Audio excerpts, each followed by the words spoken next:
Welcome back, subscribers. Uh, this video is obviously the title. You're seeing the title, crypto rug pull. I'm gonna talk about some things that are directly related to this asset class. That if people are already in it, there's a lot of people that are already in it, and people that are interested in getting in it. And what we have archived in our site is material on like how this came to be and my personal experiences with using this in one of my companies and running into certain headwinds, if you will, and friction points. And as we started kind of archiving the material and me having some of these conversations with, private conversations with companies, um, things became, really evident that, this is just another history repeat, just like every other time that's ever happened. So that's why we do, I do proofs of, basically like history lessons from a business perspective. I do videos of myself, my own personal experiences that are with inside business, and then how it fits into this kind of like it keys into the crypto element as well. And the the reason for doing it is primarily because we know of the I don't know, like the final solution, if you will, in this changeover of the system, and that there's going to be some new restrictions. They're going to open things up on one side, so it's very dualistic, and that's why I talk about like hermetic principles. So it's very dualistic. So you're going to have on one side things are going to be really opened up, but um, in order to be able to play in that new system, you have to follow the new rules, and it's really business only. So the system was created for by businesses for businesses. It's a if you pay attention to the language that's been used over all the years, if you looked into crypto, it's speed, efficiency, transactional transparency. It's an accounting system, and they can now that we've got uh, these bots and high frequency trading that's been going on. BlackRock has had for a long time their own trading. It's like a trading bot basically. It's called Aladdin, and Aladdin, you know, has been outperforming human traders by leaps and bounds. I mean, it's not even close. So what you're seeing now of like how AI and is kind of taking over the landscape, they've already been doing that, for a long time, and so you can look that up. But yeah, my concerns was that this is so multifaceted that I need to put all this material together because um, it's as if what our intention is essentially like putting the material in and then uh, being able to like reanalyze that. So if I can, it's almost as if you've noticed you've like loading an AI, you can you once it has an understanding, it becomes it basically it's a gating system. So it knows what your knowledge base is, and it's not going to interact with you only it's going to interact with you to the point where it knows that you can handle what it's dishing out. Okay. And it doesn't spew things out that isn't necessary to be inside of your space. So, and that's a problem because if you don't ask it an intelligent question, it's not going to give you some epiphany answer. It's just not going to happen. If anybody's actually played around with it. And it's the same thing in human behavior as well, where you have a conversation with somebody and you kind of need to know where they're at so that you can do business with them, that you can either, maybe it's a love relationship and you want to know like, well, how are you politically aligned? Or how are you, you start kind of like asking, I would call it intimate questions of like how you actually run your world. And humans are they're always carrying a mask with them. Like most people are not very transparent. So now you switch that into another this mixing modality of crypto, and you have wide open transparency. Like that's a brand new concept, for humans, and because it's so wide open. Well, the mechanism way it was sold originally was that it's freedom money and that basically anybody can come in and uh the governments and the banks, and it's outside of that stuff. This is great. We can do whatever we want. We're not going to be told what we can and can't do. Freedom money, freedom environment. And that's absolutely not the case. And the backside of the compliance level issues that are being addressed and dished out as we speak are handling on so many different facets. And what humanity does and why we're putting the archive together is most people want to know, like, well, how did we get here? All right. And I was like, well, why don't we just, as we're traipsing through this space and seeing how this all plays out, based upon what I have experienced thus far, I'll just do a bunch of videos and basically do like an order of operation. Be like, hey, if you've gotten to XYZ point, this is if you've reached a friction point with inside your asset of crypto, like how you hold it, move it, whatever else. We've already done all that. We're way past that. A number of people that have been holding this, okay, on the private side. Again, when I say business has created it for business, they never had any intention for, some boomer Gen Xer that thinks that they're holding a lottery ticket and they're going to be hanging. I've talked to so many people about this, and this is what a lot of the general perceptions are. Oh, I'm going to buy, I bought ETH at, $100 and I'm just waiting for it to hit this number and I'm going to cash out. And I'm like, well, then what are you going to do with it? I'm like, let's say you're uber rich. Like, what are you going to do with the money? And I don't even know. That's the answers I get. And I'm like, well, that's really not how manifestation works. You kind of have to have a space for it to go into in order to have it manifest in the first place. So you're basically just sitting on these assets, whenever they spike and go through the roof, you're probably not going to make a trade anyway. I've got a number of friends that are like this, that are older, and they think this way. And I was like, let's be honest. They said you get to a certain point in your age where, once the children are out of the house and your things are kind of winding down, you're not hustling anymore. I'm like, you're not going to put the money back into the system and do something with it and grow it, because that's ultimately what our money system and capitalism is all about. You don't have to. It's got nothing to do with greed. It's that if you, let's say you make $1 million, and then what they look at is saying like, well, I could take that million, the million can make me more, so I can have 3 million and then 10 million and so on. And that's what this is really designed for, is expansiveness of money. And people don't understand that with the Genius Act that came out, the Genius Act is basically saving the United States economy, because it's giving an environment for assets to be reinvested in, but whenever they become reinvested, they're going to be reinvested on the blockchain, which will support, it'll buy US treasuries. So it is absolutely truly genius. It's a I don't know, the savior element to our economy, and 99% of people out there have absolutely no clue of it. So getting back to like this rug pull element, the elements in the language that are going into this are very consistent and be consistent the whole time. I said speed, transparency, all the crypto words that go into it. Excuse me. And people that are sitting on it. So in a privatized market, whenever you own these assets, and you're going to just sit on them, like you think you're holding them and it's going to be some cash cow, I'm going to hold and sit on them. The system was never designed for you to hold crypto. It's about speed and reducing economic friction. If anybody's ever moved money, and again, I bet most people that own this privately have never really done it, have never tried to move money cross-border, to offshore accounts and things like that. And they don't understand the conversion rates. They don't understand just the fees just in the banks alone, or the fees, large transactions. Let's say, how many times do people buying property, houses, like with large sums of money? And then when you do it, you're like, well, I just burned 17% whenever I sold my house. Gold and silver is another one. Like people buy it and they're buying over spot price.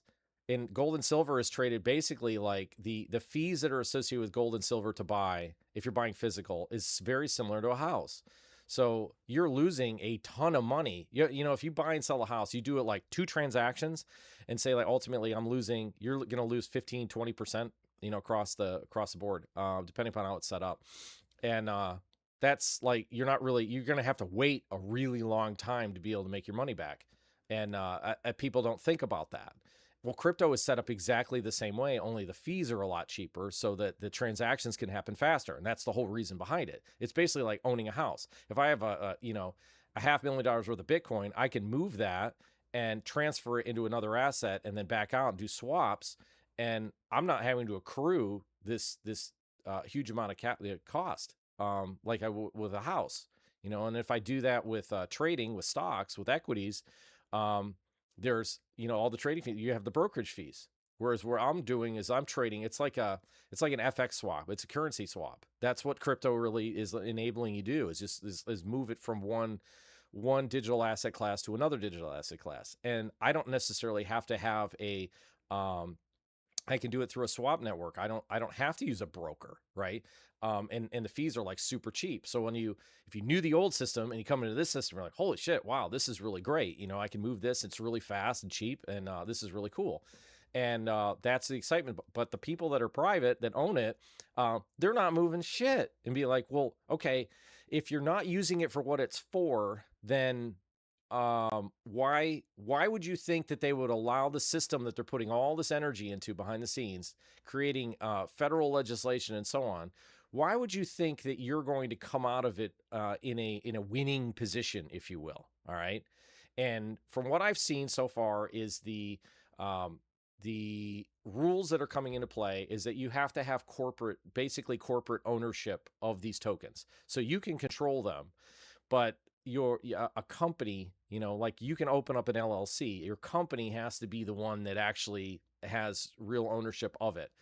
And so I put it in. I like to use analogy. So it'd be like somebody watching, let's say, golf. All right. And they watch, I don't know, the Masters. Masters is coming up. I love the Masters because it's a springtime event. It's beautiful. And you're like, somebody's not seeing golf. They see it like, wow, that's really great. I'm going to go out and buy. And that person is representative of the layman that gets into the crypto market because they've heard people that like, wow, that's really great. I want to get into it. I heard you can make a lot of money in it. Yeah, I'm going to go buy it. And with not doing any research because you don't understand the market. You don't understand the players that are in the market. And then what you do is you go out and you buy the shoes and the bag and the balls. And I'll be like, what's the best? I'm going to get, Titleist Pro V1s. I'm going to buy, Titleist. I've got hats, visors. I got my glove. I'm ready to go. Right. And then you go to the golf course and you never tee it up. You become a member of a country club, whatever, right? And you join you're in a tournament, right? You see where I'm going. Like, you never tee the freaking ball up and you never put the ball in play. All right. So crypto represents like the ball, and it needs to be put in play. That's the whole reason why it was created in the first place. So like, if you have no intentions of putting the ball in play, be like, well, I'm going to sell it for a lot of money. Be like, that's fine. But just know this, that you don't have a PGA Tour card. The PGA Tour card, like in order to play in a PGA event, unless it's the US Open, you have to have a tour card to be able to even enter the event. So if you're not in a company, you don't have a tour card, all right? And if you don't have the tour card to play in the crypto system and make money with it, does this mean that you can't do this? Be like, no, you can. You absolutely can. But most people are not doing it. I know people that have never taken their coins off of exchanges before because they're paranoid they're going to lose their coins. Right? So I'm like, all right, on the taxation side, they're already talking about unrealized gains for privatized owners. They're talking, like they said, these rules and restrictions and things like that are coming in. And they're basically, they got you to invest. The general population, they got them to invest. And I was just at this conference, and they said at the conference that it's, estimates are about 80% are in retail. That means that the sandbox is created by 80% of the people's money. All right. So the businesses use the people just like they always do. And then they pump the market and then made sure that all of these blockchains worked correctly. And now that it runs and it works well, it's like, okay, thanks for playing. We're going to take over right now. And we're going to use it for business is what we were using in the first place. So they the payback is that, yeah, we're going to give you a little bit of cheese, but you're not going to be able to play in the system in the future because you don't have a tour card and you don't understand how this whole environment works, this new ecosystem works. And as the more we keep getting into it, and that's what our site is like finding out, like, okay, I really dig this. There seems to be I really like the advantages of the speed and everything else. And like I'd like to continue moving forward in this. And I've become successful in it. Made quite a lot of money in the crypto space. So I was like, I can see that what they're doing is slowly legislating in these gates to force people out of the system that are privateers, that are small fry retail investors. It's I can see it, and this is what happens. It's again, it's happens every time in history, whenever there's been some kind of a newness, or anybody that's ever done startups and companies. It's very exciting in the front end, but then after a period of time, it's a get down to business kind of energy that comes into play, and it's like, all right, the players are going to be the ones that take over. All right, and it was never designed for small time players to be in it in the first place. So does it mean you can't make money at it? Like, no, of course, absolutely you can make money at it, but for it to be like a long-term gameplay, I think it's going to be, they're going to put so many restrictions and taxations, or repercussive plays, or weightings into it, that it's going to make it not a non-advantageous asset environment to be in unless you're in it. I had a friend of mine that was in the banking industry, and a long time ago, we were just talking about investing, and he was with an investment bank out of Germany, and then when he moved to the States, he was in South Florida, and we got talking. I was like, well, you I was like, what do you have any advice, because you're like in the belly of the beast, you see the inside stuff of what's going on, and how to make money with it, trading. And he's like, just make sure you go with what you know. He said, you will do better, and with whatever you take on as an asset class, as long as you're fully vested and interested in how it works. For example, if you're the transportation industry, maybe you work in the transportation industry, and you can see the writing on the wall. The language. You have a dog in the fight, and that's a great reason as to why to be in that market in the first place. Mining, whatever. There's so much investing out there where people are just they're just trading charts. They're just trading, just doing TA and trading charts, and they know nothing. They do absolutely zero research on any of the companies or anything else. And some of them are successful doing it, but it's if you stay if you're playing the long game, then you're going to have to know what it's for, where it's going, the background of the industry in which you're in. And the crypto industry is so vast and is moving so fast that the information material that's coming out, for somebody to start off, like if I had to start off today and get into it, I've got a 6-year education on it, which to me isn't very long, but based on how much saturation I've had in it and the amount of conversations and work I put into it, I found that it's significant compared to most. And even like I said, the higher level players that are in it, that they don't even realize the repercussions that are being put into place on the backside with the compliance. So from a business perspective, large corporations are not investing in the smaller coins and tokens. They're not doing it. It's kind of a get rich quick thing. Most of the smaller stuff is all going to go away, because it's just somebody with some pipe dream that they're going to buy some low liquidity token, and it's going to go to the moon, and they're going to be like ultra rich. But the real backbone behind the whole system is not into that stuff at all. So if they're not into it, and they're the ones that have created the system, like, it's like, again, you do whatever you want. I'm like, this isn't advice by any stretch. What I'm saying is just it's a fairy tale. Don't trust me.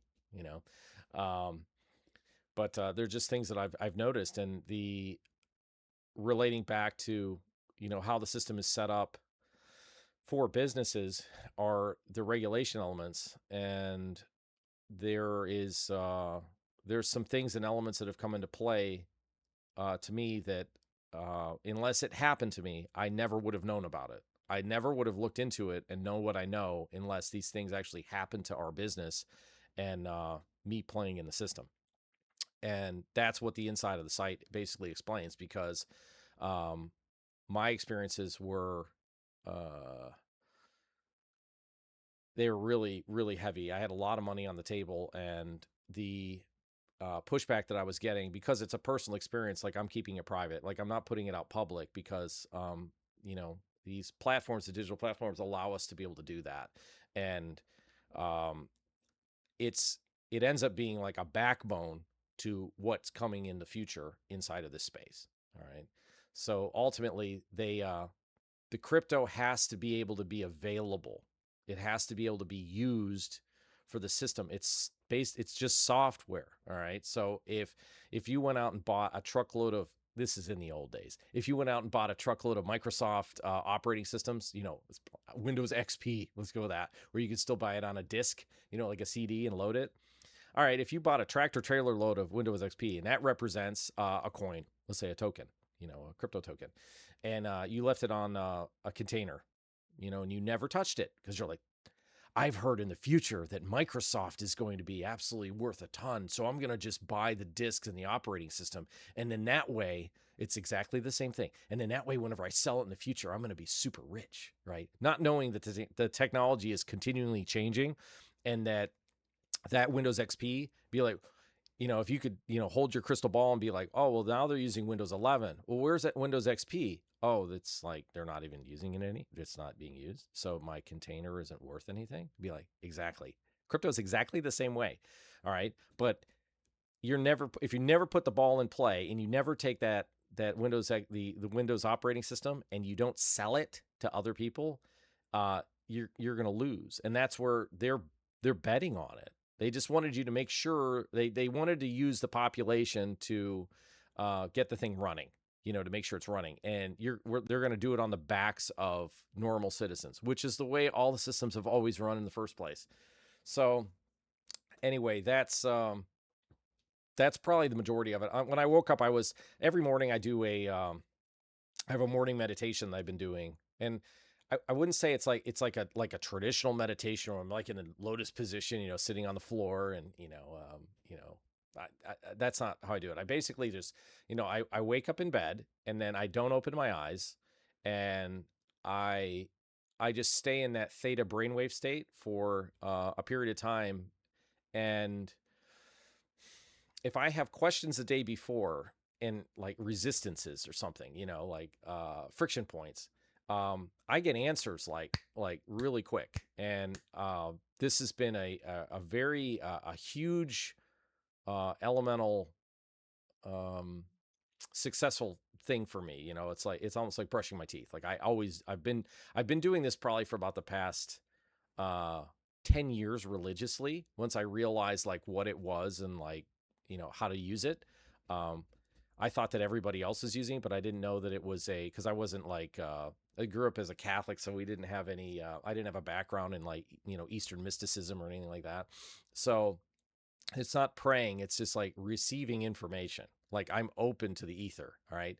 So when I started thinking about this, I'm like, when I do these podcasts and I do it on the public forum with YouTube, I said, we're cautious because I know that if I say certain things, that this environment, that they can just rip the rug out from underneath me. And like, I'm not into that. So um, we're trying to create a community of like-minded people that have like no business in general and know how the big guys play, and create a more protective zone of other like-minded investors that want to protect with what they've created. And excuse me, and then you can expand on that if you have, it's the cast of thousands. If you have the more people that you have inside of a community that are like-minded, that know how the game is played, then whenever you decide to do business, I can just pick up the phone and call somebody that I already know has already been vetted. Whereas like what they've created right now inside of all these digital spaces is like you don't know who you're doing business with, and that's that when the blockchain comes into play, that's going to be uh, wide open. Like it right now, it's to me, it's like out of hand. Like traditional advertising, things like that, the attention span for people is like I think it's like 5 seconds or something like that, and they're in training it with the scrolling and all the other business through social media. So like when you go try to do business and you try to advertise and get people, like you want to get to know people, they don't have any time because they can't they're not there. They're just they're off into the abyss because they're so preoccupied with everything else that's going on. It doesn't matter how good your product is. And I'm like, well, this is nuts. Like bigger companies have this at their disposal because they have it in house. But when you're starting small, you don't have that ability. So like you're not like it's not advantageous for me to have to build a company like a huge company because I want to have everything all vertically integrated inside it. Like we try to work towards that, but it's not very efficient. Um, so whenever you're starting off small, and I've always been this way because I like to get things done quick. So if I need a professional, then I like to know that the professional I'm calling is competent enough to be able to do with what I need to have happen.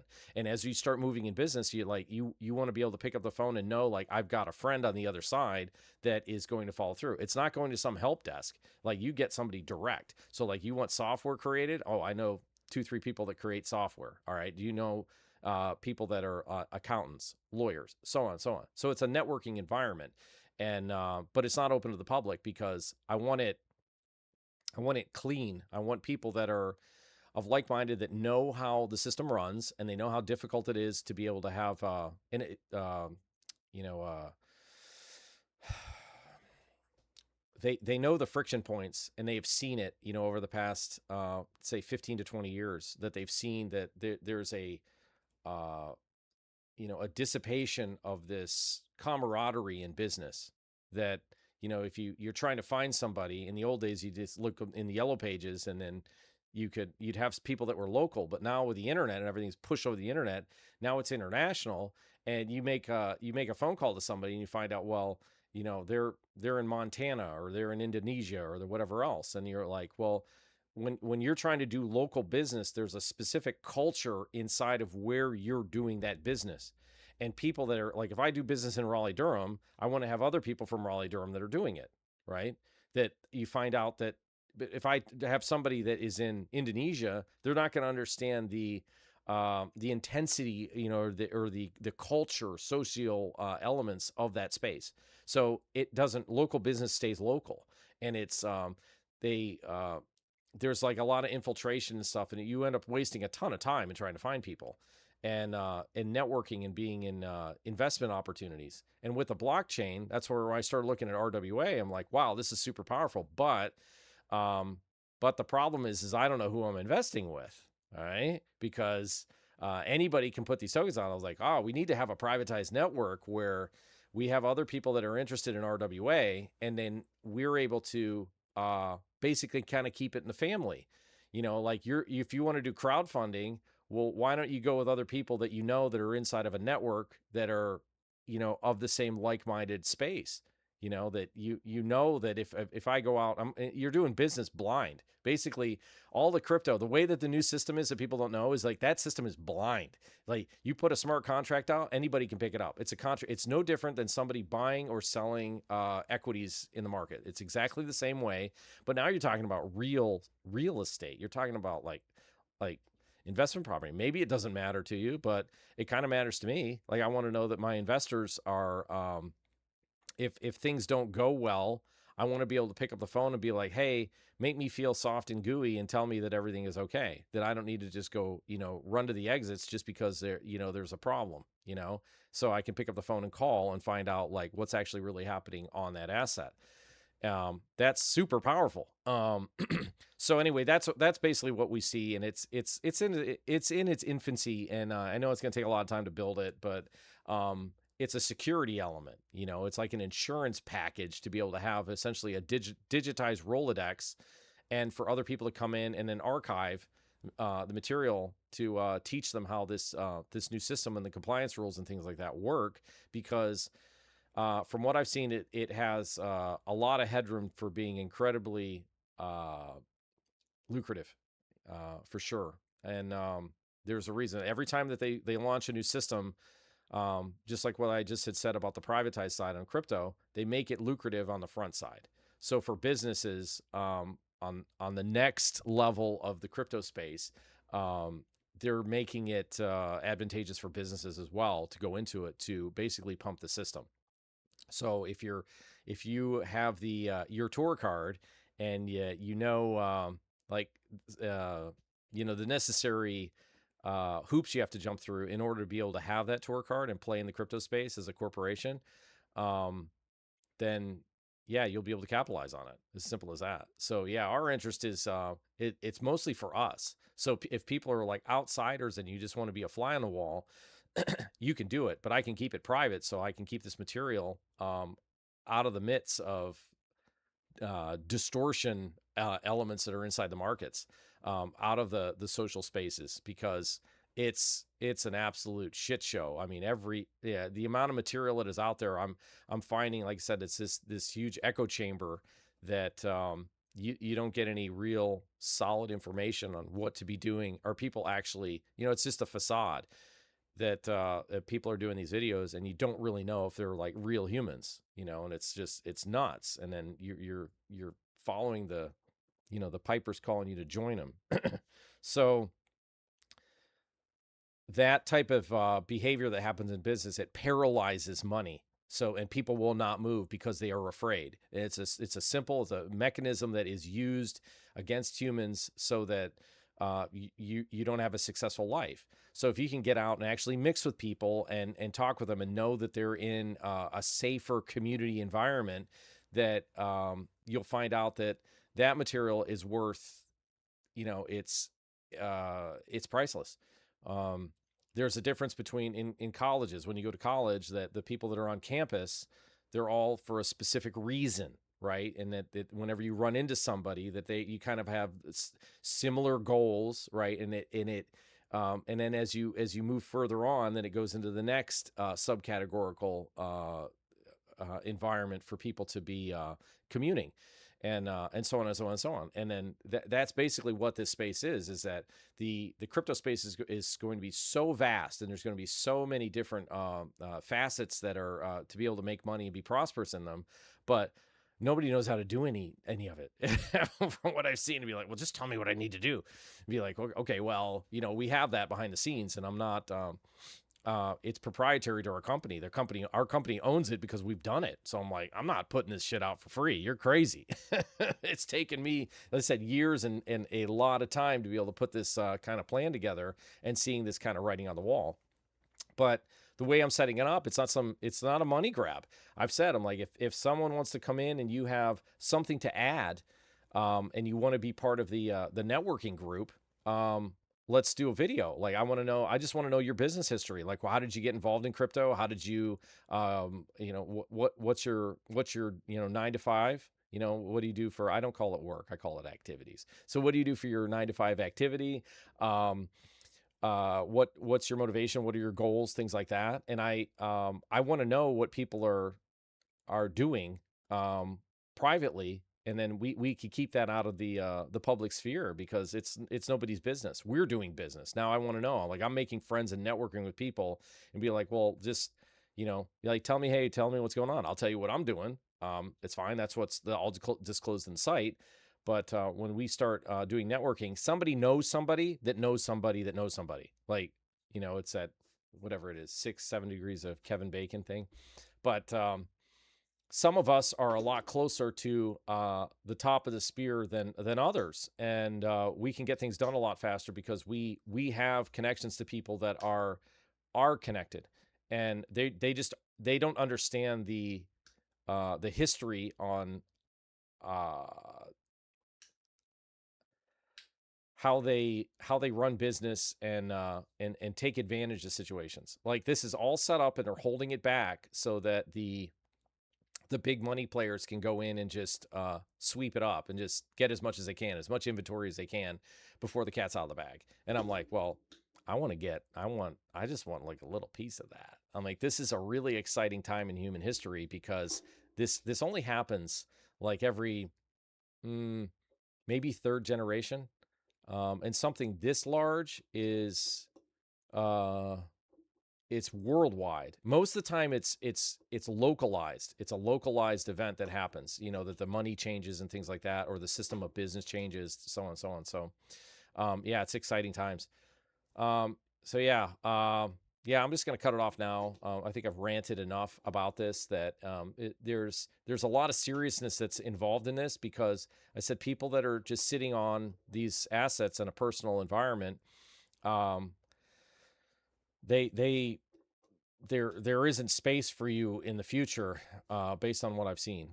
Is that they're just going to squeeze you. They're not going to take your coins, but they're just going to make it so that you have to jump through all these hoops in order to get your tour card to be able to play in the space. And right now they're drawing the rules of engagement, if you will, behind the scenes, and we've run into them, and just wanted to let you know. Cheers.